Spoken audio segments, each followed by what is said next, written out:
आपने कभी सोचा है कि सरकारी स्कूल के 7 कमरों में 1000 से ज्यादा बच्चे पढ़ सकते हैं? यकीन करना थोड़ा मुश्किल है, लेकिन मेरठ में ऐसा ही हो रहा है। जिस बेंच पर 2 बच्चे बैठने चाहिए वहां 3-3 बच्चे बैठे हैं और एक चेयर पर भी 2-2 बच्चे बैठाए गए हैं। आधे बच्चे जगह कम होने की वजह से आते ही नहीं है और कुछ बच्चे 2 या 3 दिन बाद आते हैं। देखिए,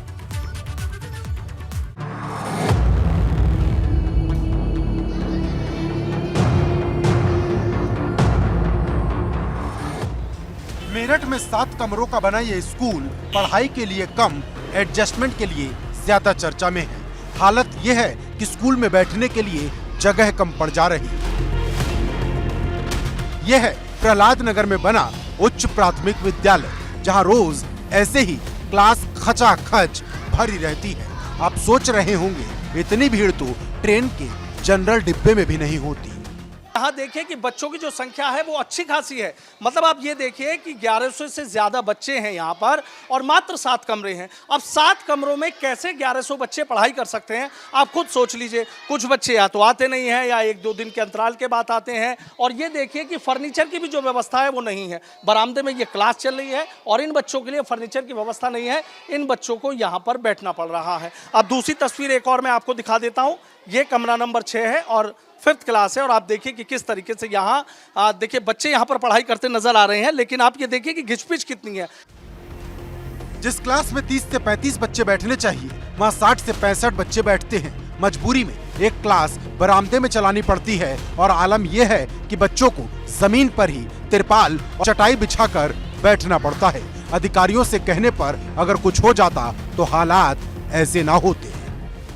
बहुत दिक्कत होती है बैठने में और गर्मी भी लगती है बहुत ही ज्यादा। कहते हैं कि मैम घिचपिच हो रही है, थोड़ी बहुत दिक्कत। ये कहते हैं तो मैम कहती है एडजस्ट कर लीजिए। जब हम अपनी मैम से कहते हैं, मैम कहती हैं थोड़ा एडजस्ट करो, हमें पढ़ना पड़ेगा, इसलिए हम ऐसे बैठ जाते हैं।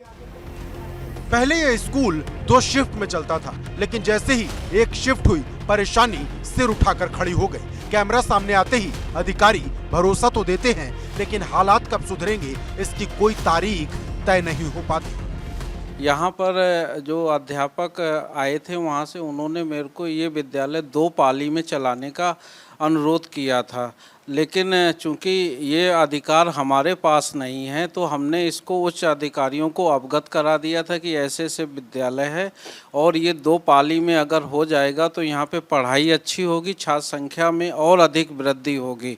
तो उन्होंने जल्द ही इसका समाधान का भरोसा दिलाया है।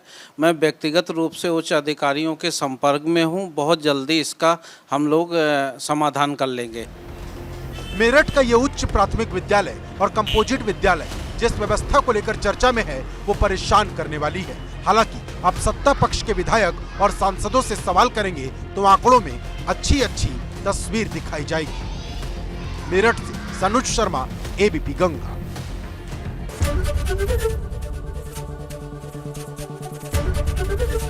एबीपी गंगा, खबर आपकी, जुबान आपकी।